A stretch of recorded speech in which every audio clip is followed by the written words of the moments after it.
Idealism calls us to adventure. We have a situation.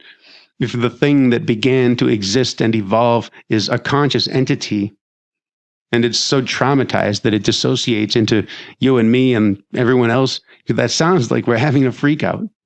One prominent modern idealist thinker, Bernardo Kastrup, has suggested that we may be the many personalities of a spontaneously existing entity. We have observed that dissociative identity disorder is a thing. It used to be called multiple personality disorder.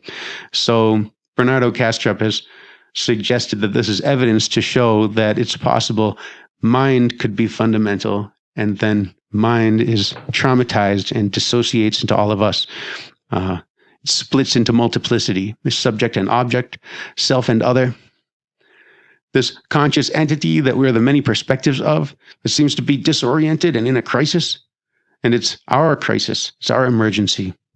Everybody needs to help improve the quality of human consciousness. It's exactly like the practice of Buddhism, to improve the quality of consciousness and stop creating karma.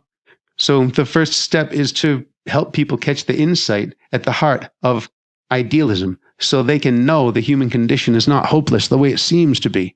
When we tell people about idealism, it's like Bilbo with the ring, traveling to Mordor. It's the most important mission, turning the nightmare of the human condition into a better kind of dream. Modern materialism and the nihilistic hopelessness that follows from it is just a phase we're going through. Something kind of crazy happened. In the past few centuries, advances in science made people lose faith in traditional religions, and instead, most educated people started believing in metaphysical materialism. But in the past 30 years or so, a lot of prominent philosophers and scientists have been arguing that materialism is false. And that means everything we think we know about the absurdity and hopelessness of life, all of that might be based on wrong assumptions, and people need to know it. But even though scholars are saying metaphysical materialism is false, still society will lag behind and continue believing in materialism for a few more generations. That's how it always goes. The purpose of the New Idealism Project is to speed up the process of leaving materialism behind. Your friends and mine can be saved from the despair and hopelessness and apathy. Right now, humankind is collectively, it's like a person out on a ledge, ready to jump because it seems like there's no hope and nothing matters.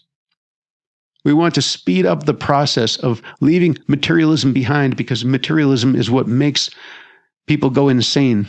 And when people are filled with resentment and rage and hopelessness, they become reckless and vengeful.